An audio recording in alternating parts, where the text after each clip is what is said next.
Welcome to the 4th season of the Coaching Cast, your working from home club. Here to keep you company, remind you that you're not alone and that there's many of us outside of your current four walls, all trying to survive and thrive in today's chaotic business environment. So regardless of where you are working right now or whatever you do as a career, we've got something for you here at the Coaching Cast.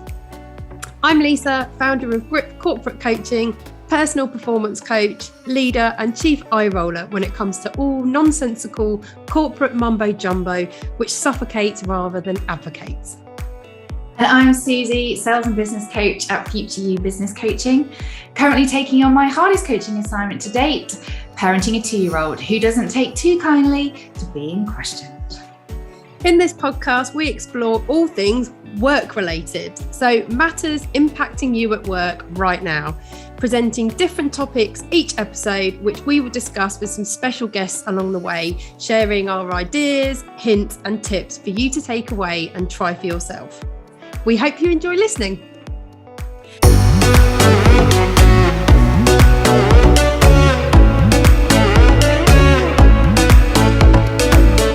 Happy New Year! Welcome to 2022 and the 4th season of the Coaching Cast. We hope you had a great Christmas despite COVID's best efforts and that you're still surviving out there. We know it's continued to be frustrating for everyone with so much uncertainty, and there's lots of you now back working at home. But don't despair, as we're here to keep you entertained and informed, bringing you some great new episodes in this 4th season, a hell of a lot more top tips, and some great new exciting conversations with some very, very special guests. So coming up in this 4th season, we have episodes on how to grow your self-awareness, how to engage and influence others, more on the topic of well-being at work, leading inclusively, and much, much more. We're so excited to kick off 2022 with a brand new season. So let's get into it. It's a new year and that brings new resolutions. Or does it? That's what we're going to discuss. So stay with us and enjoy.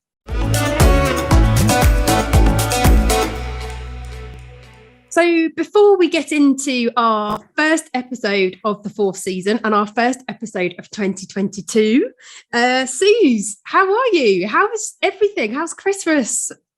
Hello, Happy New Year. Yeah, Happy New Year to you too, if we're still allowed to say that. I know everyone says after a certain point in time in January, you have to stop saying it. And today is the 11th of Jan. Is that right? It is. Yeah, it is. And I'm pretty certain most people are saying, oh, no, you can't say that after like the first week. Everyone's back at work. Oh, I think go with it. At least till like, I don't know, March. Like, come on. We'll write some new rules. It's New Year. So yeah, Happy New Year to our CBBs as well. I've said it twice now. I've said it twice. You said it twice. Hello to our CBBs.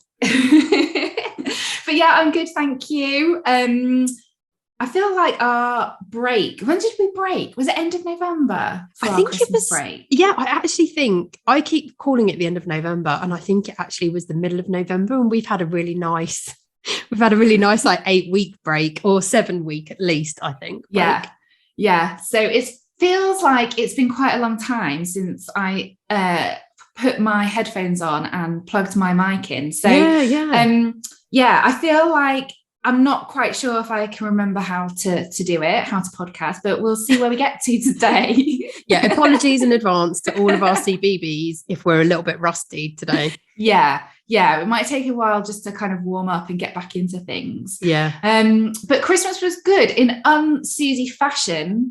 Actually, Christmas was pretty plain sailing, which I know it wasn't for a lot of other people with kind of the COVID variant looming. But actually for me, given that normally things don't quite go to plan in terms of events or any plans that I organise, actually it did okay. It went okay. I had a very nice Christmas, thank you, and New Year. No hospital trips? No, thankfully, no hospital trips, which again, quite unusual for a key like event time. So take that, absolutely take that. I think like everyone just tried to avoid COVID like pre-Christmas. Like, I don't know about you, but we were going through lateral flows. Oh my God. Like every day. They were going out of fashion. Yeah. Literally. And I know some people's Christmases were a bit different and they didn't get a chance to spend them with family and friends, but whatever your Christmas looked like, I hope that now that you are all safe and well and healthy and you managed to spend a bit of time with your loved ones and kind of caught up whenever that may have been and had a little bit of time for celebration. And also over the Christmas period, I've watched a lot of TV.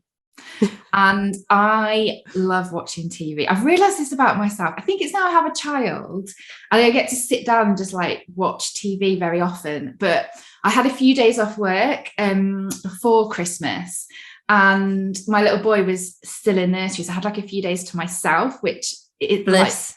Really rare. So I watched a bit of TV, like some series, and I just realised I really enjoy watching TV. So what did you watch then? Come on, what was the I want to talk about it today, because it gives me some great fuel for bullshit bingo later on, because we watched Succession season 3. So I've not seen it, but my friends rave about it and say how amazing Succession is. So I really need to get into it. It is really good, don't get me wrong. Really great show. I really enjoyed it. But the bullshit bingos are off the chain. Like there are so many constantly. Some of my favourite lines were, I just had to share them with you because I was like, at least these. So we need to get a temperature on that. So that was a great line. That is a great one. Temperature, yeah. Bit of a temperature check there. What are the optics? What are the optics? Oh my God, that's a good. I've never heard that one. I like that one. And my final one was full tailspin. So we've just gone into a full tailspin, like brilliant. So the whole time I was watching it, I really enjoyed it, but I was also preoccupied thinking there's some great bullshit bingos in here. And I was trying to remember them as I was watching it. So really good Succession. I also watched Sex and the City. Well, it's not called that, is it? It's called Just Like That. So the kind of concluding I've not watched any season. Of it. I am a diehard Sex and the City fan. I watched it all through university back in the day, loved it, and I still love it now, if I'm honest. Carrie, my absolute fashion idol. She's got great hair. I'm always jealous of her hair. Every episode. Brilliant, absolutely loved it. Watching really good TV, and I feel that's part of what Christmas is about. It's just kind of catching up and absolutely chilling and watching some good old TV sat on the sofa. So really enjoyed it. And everyone's back working from home now as well, aren't they? Because that was also the big announcement pre-Christmas. That's right. So one of the last episodes we recorded of season 3, I shared that my husband and I had sold our business in the Cotswolds.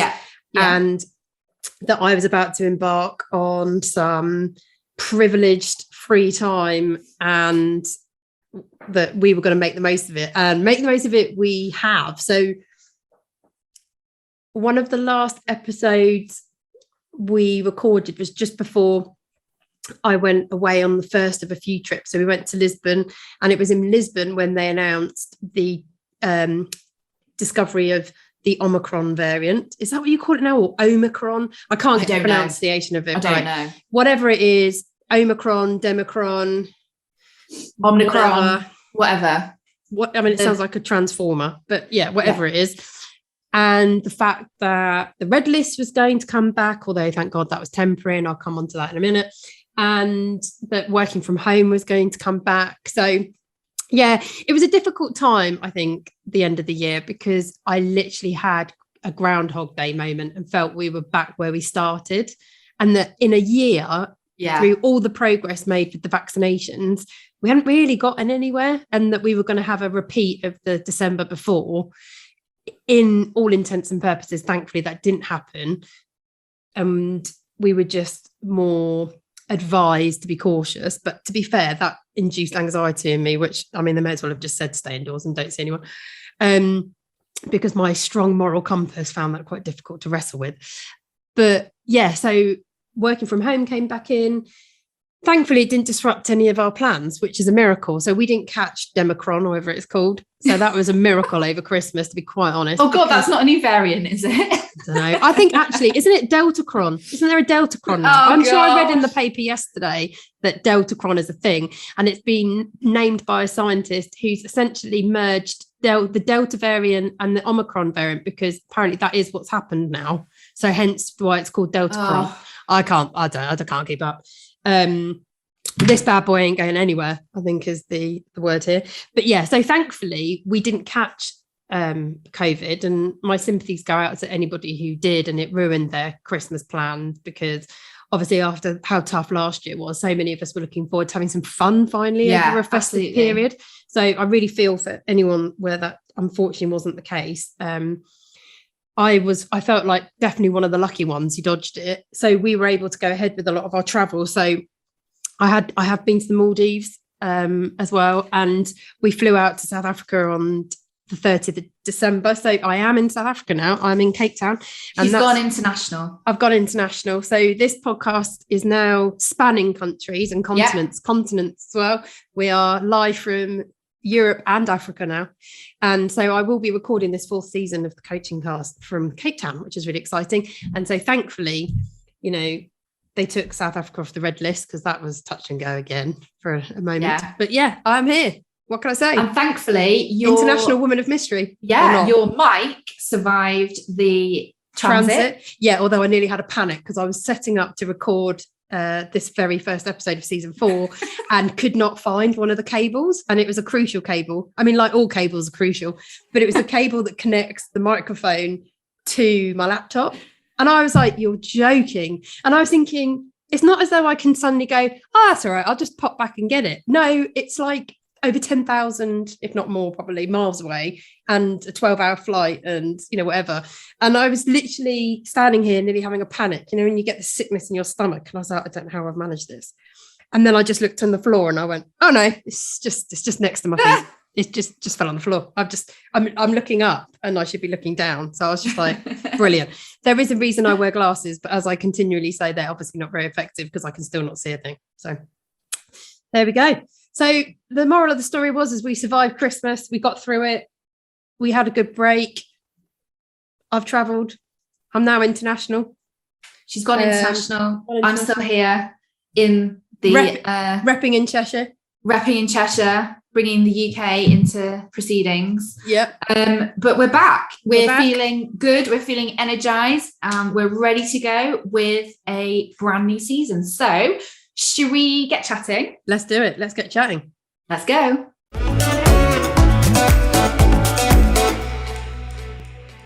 A new year always brings thoughts of change, newness, improvement, and the opportunity to start again. Plus, if you're me, a hint of anxiety and trepidation, because that's just the way I flow. It's my risk management kicking in. I'm not the biggest of risk takers.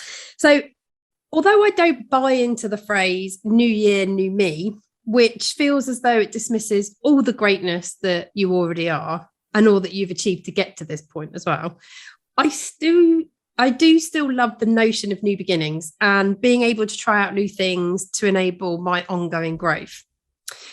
The word resolutions may feel for some to be tired and disingenuous. I know it's a word that has never really worked for me. So instead, we're going to use the word intentions. So I urge you to find the word which works best for you, as the language that we use, that we, the way in which we talk to ourselves is so critical to our success.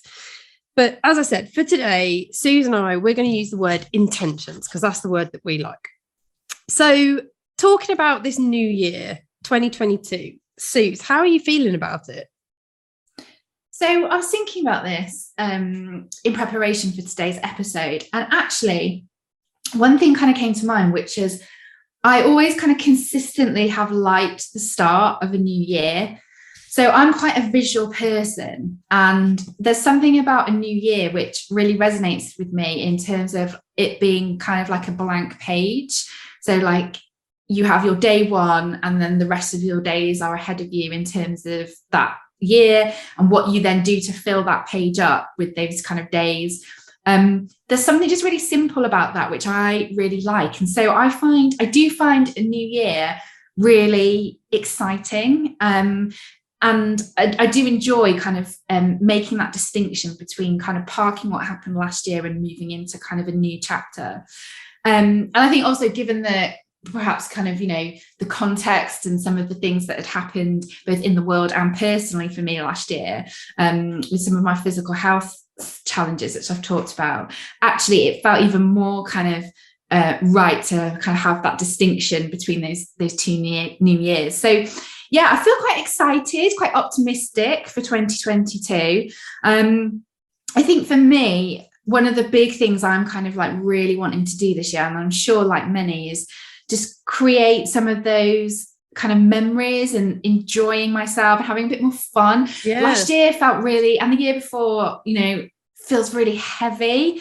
There's a lot of, you know, really like, you know, quite big, challenging stuff that went on in a number of different aspects. And actually, I, you know, would like 2022 to be a bit more lighthearted, a bit more fun, a bit more kind of similar to perhaps how life was to an extent kind of pre-COVID, if that's something that we can do, and just have a bit more fun and kind of, yeah, do more things and get out and about a bit more, and, you know, just kind of build some of those and develop some of those relationships. So yeah, I feel good about the new year ahead. And, you know, I think one thing that has taught us probably the last couple of years is actually you never really know what's in front of you, what's about to kind of come your way, whether you can control it or not. And so actually living in the moment is probably even now more critical than it once was, because we've now experienced when you can't do that. And so I think that's something that also is in the back of my mind as well, about making the most of this year.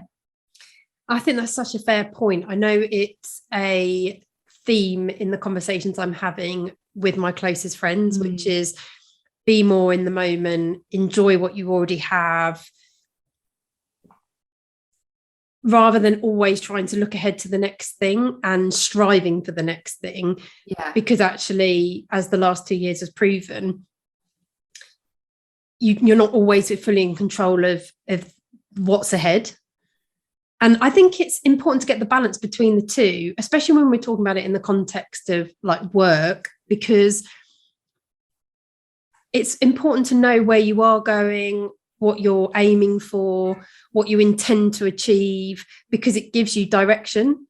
But so I don't think you can remove that completely, but I think it's getting that balance right, with also then being clear about, okay, but what does it mean then for today and tomorrow and the end of this week, which I think can only be a positive, because sometimes achieving our intentions can be challenging because they feel too big, too far away, which I think puts them into sort of that sense of being a bit too conceptual.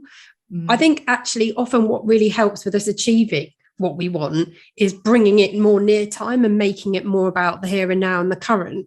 So I do think it's just that balance between the two. Because once you've got that momentum and you're clear about, well, what can I do today, tomorrow, by the end of the week, actually you just crack on and do it because it feels realistic and it feels doable. So yeah, I definitely think there's a combination of the two. So I think in terms of that optimism, because I think I'm excited about this year, but I have this hangover from the last 2 years, which is a little bit around that notion of don't build your hopes up, don't get too excited, because it might just not happen, because it could be out of your control. And I think that's partly where that trepidation that I was talking about in my opening statement comes from. It's like, I'm excited about what's coming up, but I'm also a little bit nervous about it because I don't feel fully in control of it. COVID's still here. Our governments have proven they can do what the hell they like all over the world, in my opinion, and can enforce change and restriction. How do you keep yourself in that like optimistic mindset? I think firstly it is challenging. Like, it definitely is challenging. Let's not take away from that.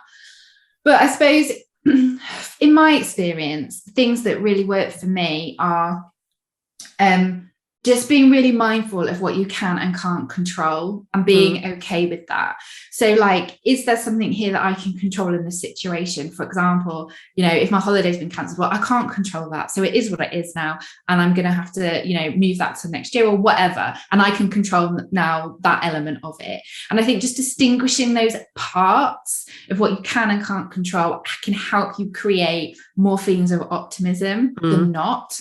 And just kind of I think we're getting better probably as a society, and especially in work as well, in our business environments, because there's so many variables that come in that we don't necessarily have anticipated for or expected for in our planning, in our approaches, and we've had to adapt. And I think just not losing that's a really great skill that a lot of people have refined and built over the last couple of years. And so not losing that, actually just taking that and using that to our advantage to help us kind of continue to create that momentum and optimism as much as we can is really, really critical to how we sustain it this year, in my opinion anyway.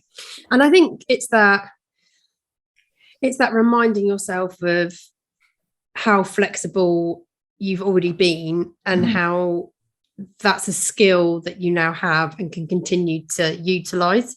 I suppose for a lot of businesses, the changes that they're having to adapt in respect of COVID, in many ways, they've kind of mastered those so much more than, let's say, where we started. So when COVID hit us in 2020, it came out of nowhere. We'd never experienced it before. It forced a lot of businesses to suddenly become remote that never had set up remote working before. So now that's done, it's established, and being able to turn it on and off is nothing like the huge upheaval and operational change that it once was. I think all of us are definitely getting more used to and like finding it more commonplace to having to make those changes quite quickly, and they're no longer as disruptive as they were. It doesn't change the fact that they're a bit frustrating, and for many of us, I think even a bit disappointing, because yes, I think a lot of people have become a lot more comfortable working remotely and from home, but there are many of us who are still wanting to have some form of interaction and ideally wanting that hybrid, which I know a lot of people were benefiting from before November and Omicron coming along. So I think you can't get away from the frustration. I think it's keeping in that mindset that you've described of, okay, but what can we do? What have we learned from what we've done before? How can we move through this period of time? And I think always as well, I do think it helps to remember that things can change again. Yeah, absolutely. And even agile. For the better. Yeah. And but even for the better, not change isn't always negative. Change can be positive as well. Yes, the change maybe for some this time round felt like a step backwards because everyone was back working from home again. And it depends on who you are. Some people love that, some people don't. So it's not going to be negative to everybody, clearly. But if it was a change that you felt less enthusiastic about, well, it changed before and everyone was able to have some opportunity to work together in the office again. Therefore, it can change again. And I think often through these sort of periods of time, I know that that's what helps me, which is this isn't permanent. I definitely got used to certain things to the point where, if anything, they've become commonplace now. Like the mask wearing, for example, I've just got used to that. That doesn't really... I remember when it first came in, it felt like a really big thing. And oh my God, I've never had to do this before. And this is awful. And now I'm just yeah, whatever. You do get used to stuff. I think it's like working on Zoom, isn't it? Now, oh, yeah, it's just part of every day. We do training on Zoom. We record podcasts on Zoom. Yeah, we catch up on Zoom. Teams. I'm pretty sure the quiz on Zoom has died. I don't know about you, but I haven't done a quiz on Zoom since 2020. I didn't do a single quiz on Zoom last year. And I was talking to one of my best friends who actually, she lives in Sydney, and she was saying that they've definitely died a death. They had quite a severe lockdown towards the end of last year that only ended in October. And I think at that point, they felt like they were one of the only countries in a lockdown because the rest of the world had moved on, although the irony being that loads of Europe jumped back into a lockdown for Christmas, but whatever. And she was people were just we were still doing Zoom quizzes, and it just got to the point where I was do you know what? It's not that I don't want to see any of you, but I just can't be doing it. I can't be bothered with it. It's just such hard work, that forced fun thing. So yeah, I definitely think the Zoom quiz has died a death. Well, if you have done a Zoom quiz recently, please let us know. Oh yeah, I'm curious. Yeah, and in general, how are people socialising on Zoom now? like, what's going on? What's the latest craze? I feel totally out of touch. All I do on Zoom is, like you said, meetings and talk to me, talk to you, and record the podcast. Cool. So, in terms of like starting a new year, what are your sort of do's and don'ts in terms of how you approach every new year, Suze? Yeah. So, like I kind of touched upon before, I am a big fan of closing the year down, the one that we are exiting on a New Year's Eve. And I'm also very kind of, as I've mentioned, very visual. I like writing things down. So I always do a bit of a review of the year, normally around like the, I don't know, 29th, 30th of December, where I actually take kind of like, make myself a brew, get, you know, a piece of paper, take half an hour, and I tend to sit down and write myself like a little, what have my highlights been of this year? What have been some of the lessons that I've learned? What's some of the progress that I've made?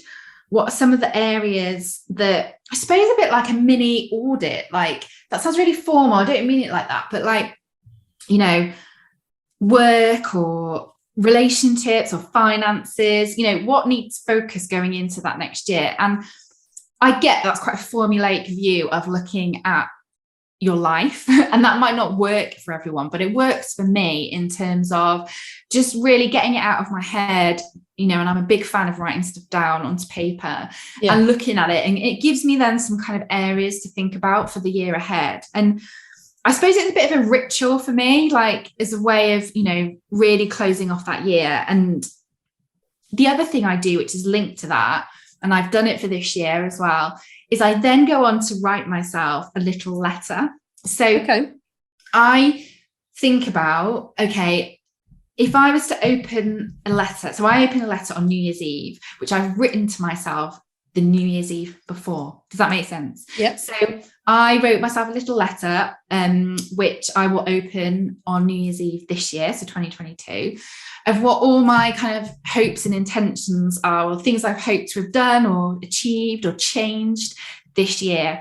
And then I kind of fold it away, put it in an envelope, put it away. So I've hidden it somewhere, and then I won't look at it until the New Year's Eve this year. I'll open it, and then hopefully, you know, what I've written to myself, that in terms of what I wanted to do and achieve, etc., has come to fruition in some way or another. And that's the piece for me around those kind of positive affirmations, future-proofing my thinking, so thinking about it already happening.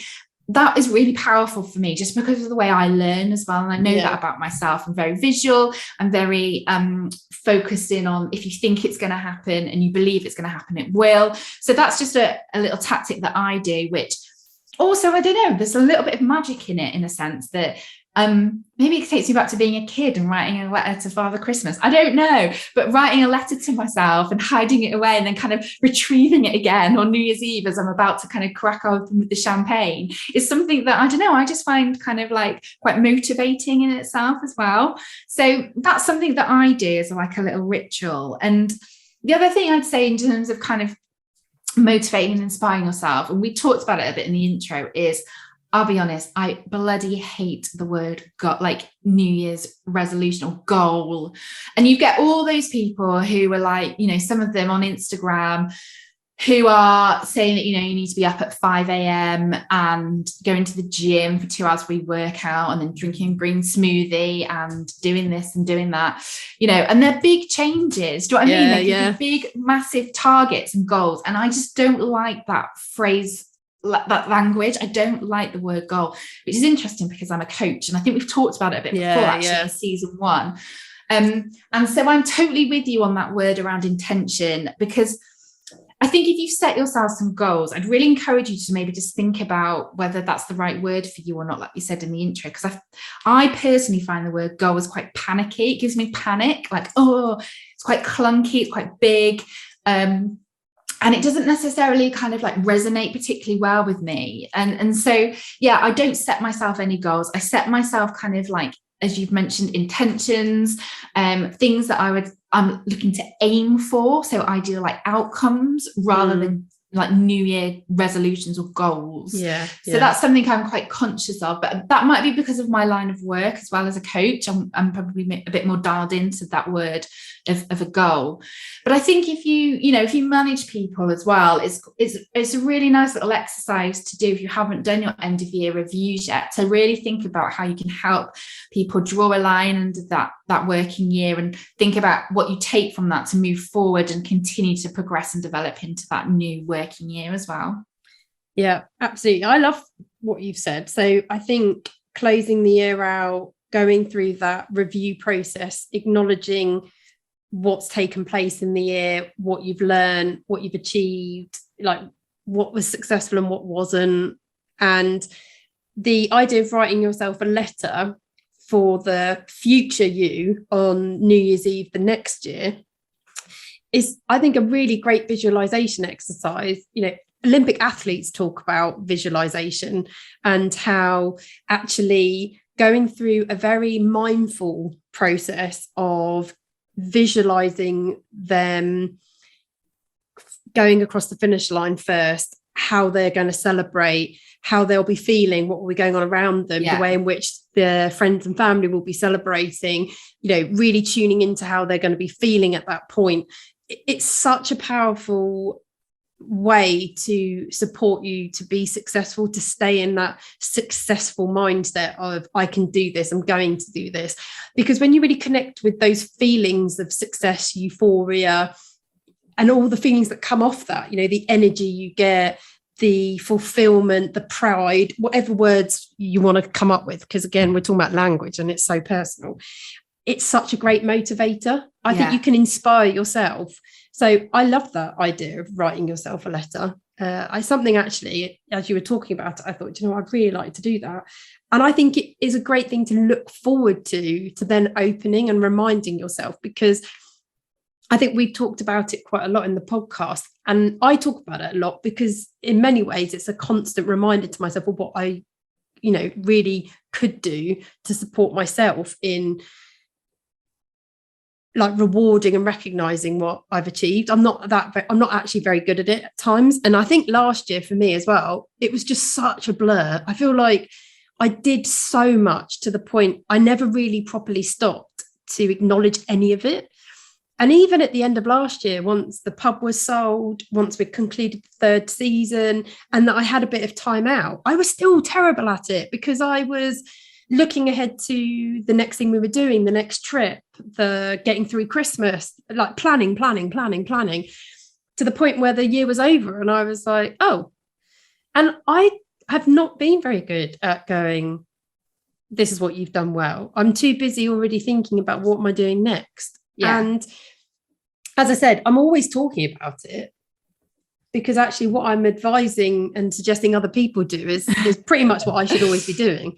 So it is a bit of twofold. I do it to help myself. But I think the ideas you've said, Shed, are really helpful. And I think the don'ts around, don't use language that doesn't inspire you. Absolutely. Like it's so important to find the language that suits.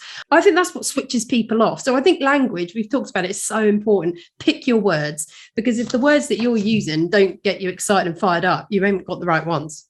Absolutely. And I think that still applies if you don't work in an organization. So if like me and Lisa, you are a small business owner, you can still apply these principles in terms 100%. Of reviewing and closing off your year and thinking about what's for you and what you want to focus on for the year ahead, and thinking about the language, as Lisa said, that's most appropriate for you in that as well. If you might not have a big process that sits behind it, it's still really important that you do it actually for your own ongoing kind of professional development and growth. Absolutely. So on that note then, what are your top tips and recommendations for really starting a new year in the way that you want to, and ultimately I think in the way that you want to continue, so that you stay motivated, inspired throughout? Listen, I've got nothing against ambition. So I've got some big ambitions for myself, for this podcast, this year. But, you know, we also, one of the key things I'd say is actually also just being realistic as well. So peppering in some realism into your aspirations, your outcomes for this year. So, you know, we don't need to all be waking up, as I've mentioned, at 5 a.m, going to the gym, working out for 2 hours every day and eating lettuce before we start work. That is not going to remain. That is not going to be a momentous kind of activity that's going to become part of your daily habits. I doubt it may for some, but I doubt it will stick for that long. So listen, I think one of my top tips is just, you know, be realistic about actually what you can achieve in what time frame, and create yourself then some smaller things to aim towards, whether that's daily, weekly, monthly, whatever it is that suits you best. Do that. So just pepper in some realism is my first top tip. Yeah. The other thing I would say is try and create routine. So I talked a little bit about this on my latest LinkedIn post, actually. If you want to make a change, so I'll talk about from my experience. So in 2000 and, is it just me, or has everyone lost a year? I can't remember what, like. Well, 2020 and 2021 are technically the same year, aren't they? That's what I feel like. It's just more of the same. I think it's 2020 the story relates to. Anyway, I think it's 2020. And I read a brilliant book on holiday, a book by Vex King. So highly recommend it. I think we might have talked about it before on the podcast. It's about self-love. It's really, really powerful. Again, if you're really visual, it's a great book to read. Anyway, he talks about the power of affirmations and telling yourself certain affirmations that are relevant to you every day. Mm-hmm. So I decided that I wanted to start doing that every morning when I got up. But I needed to create a routine around my affirmations every morning for it to become a habit. And so I did that. So I now have on my iPhone, a reminder every morning at 8 a.m. that pops up on my phone, which says, do your affirmations. And then I have the affirmations on my phone, and I normally read them out loud whilst I'm getting ready, just because it's like, as a mum now, it's like good use of time. Yeah. A couple of tasks in one. But actually what that has done is over time, so over about 18 months or so, it's helped form a new routine for me now. And that has created a new habit. So that was the change I wanted to do, which was start telling myself affirmations in the morning. So that was the change. I created a routine. So, and I put some things in place to help me create that. So I put a reminder in my phone to do that at a time in the day I knew that I would be able to do it. And so that's then created a new habit, and I've established the routine around it. So that's my other kind of top tip, is think about how you can create that routine for anything that you do want to change or bring into your working or personal life, and how you can then sustain that on a regular basis. What works for you? Is that you need something pinned up on the fridge door? Is that you need to set yourself a reminder? Is that you need to write something down so it's there, it's your screensaver? Whatever it might be, create that routine, and that soon becomes a habit. Yeah, that's a great idea. Habits.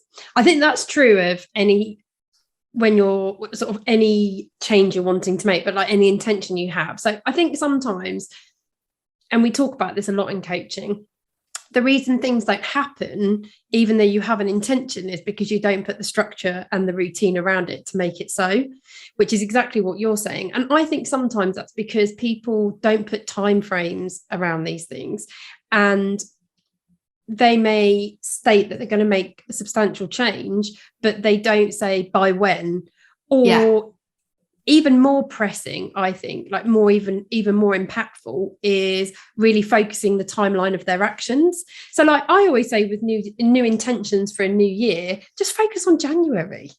Because like, you know, January is the here and now, that's the month we're in. Just create a focus for this month, because I think once you start, and often I think with all these things, it's always about just starting, just get going.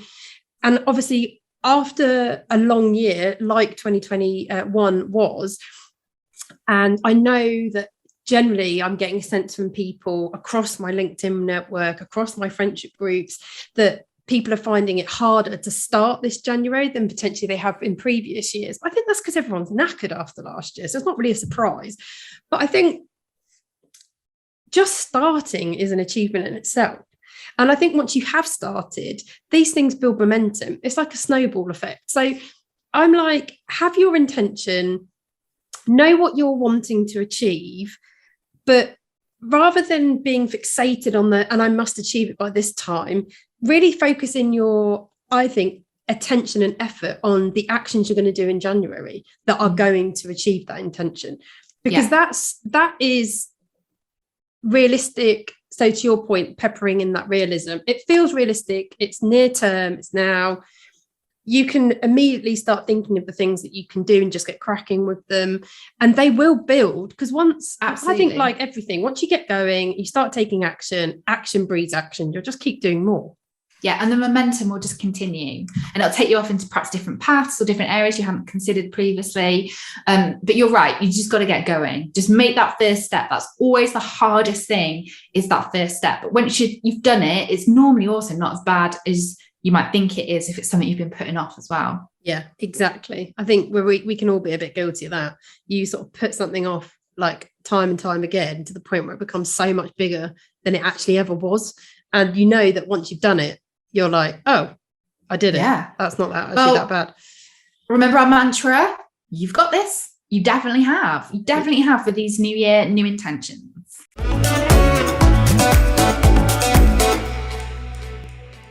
We introduced a new feature in the 3rd season, which you have all been loving: workplace shames.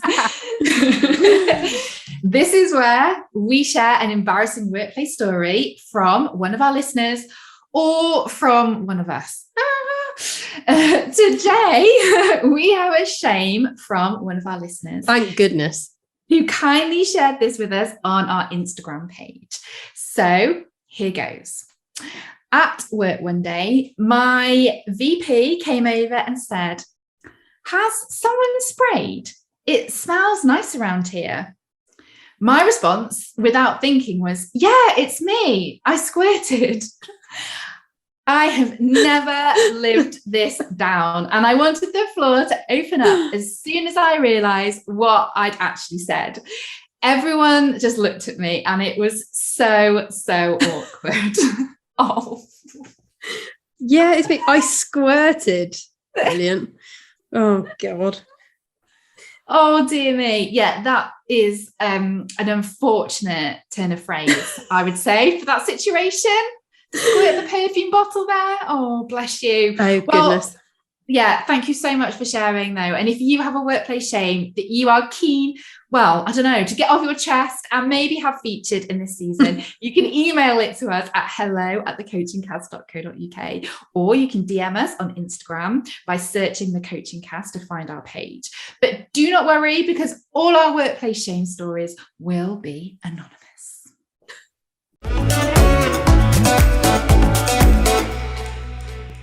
It's now time for Bullshit Bingo, where we call out phrases which get commonly used in the workplace, which, quite frankly, make us cringe.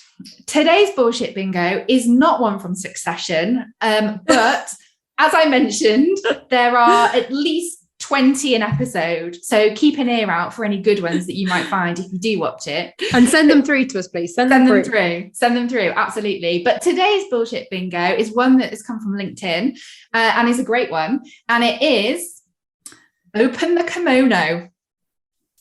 Well, what do you think of this one, Lisa? Open the kimono? This seems so inappropriate, this one. Like, it's just like a bit of casual smut in the office. Open the kimono. I mean, I've never heard this one before. I've never worked in any sort of pan-Asian company. And I'm desperate to go to Japan, but I've not been. But I can't imagine this is something that gets said very often, even in Japan, because they're such like a, very conservative, well-to-do society. I can't imagine everyone just goes around going, open the kimono. Anyway, very weird. Yeah. This came off LinkedIn. This is one that came off LinkedIn. Wow. Yeah. When we put a post out for some of our favourite bullshit bingos. I've never heard this one either, I have to say. But I think if anyone used this when I was around, I would be like, what are you talking about? This is another one where, again, I'm just too literal. I'd be like, what? No. I don't know if I want to. I don't want to go that far. I'd be like, talk to me about this. What does this mean? Yeah, I mean, I've got no idea. Some of these bullshit bingos are so hard to comprehend out of context. This one is definitely up there. I haven't got a clue. But we should have asked for some more context. We're like, maybe whoever sent this through to us on LinkedIn, if you're listening, can you send us an email and just remind us what this was about? Or maybe put it into a sentence so that we get it. That'd be useful. But yeah, if any of you have got any bullshit bingos, we love to receive them. You lot love hearing them. As Susie has suggested, watch Succession, see if we can do the whole bullshit bingo just based on the series Succession. But if you have got any, please send them to us. You can email us at hello@thecoachingcast.co.uk and we will look forward to featuring them.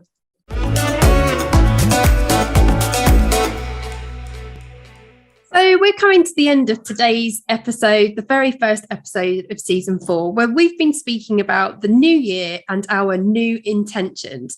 So as we described at the very start of this episode, Susie and I prefer the word intention. The word is personal. It's got to suit you. So pick a word that really speaks to you, excites you, motivates you. And you can replace it in your own language when you think about this particular episode and your new year intentions, goals, objectives, dreams, aspirations, whatever best suits you. Just some ideas for you there. So in summary, the tips and recommendations from us for you guys to try in relation to this topic. So number 1 is review the previous year, both from the perspective of what you've achieved and learned at work and also in your personal life, and really use that as an exercise to close the year out and give yourself some things to consider for the year ahead. As well as, importantly, and as I touched upon, to pat yourself on the back, for God's sake, and say, well done. Yeah. Because we don't do enough of that. And again, as I said before, that's a reminder to myself as well. Number 2, try a visualization exercise for what you want to achieve in the year ahead. So as we discussed, this is what many successful Olympic athletes do. It's a really great technique. Tom Daley does this. He visualized his success in the most recent Tokyo Olympics and he won gold. So it definitely works for the best of them. Susie gave a really good example of this with her New Year's Eve letter. So this is a letter she writes herself on New Year's Eve for the new year ahead, for her to open at the end of that year with all of her aspirations of what she wants to achieve. So really great idea. Definitely something I'm going to try for myself.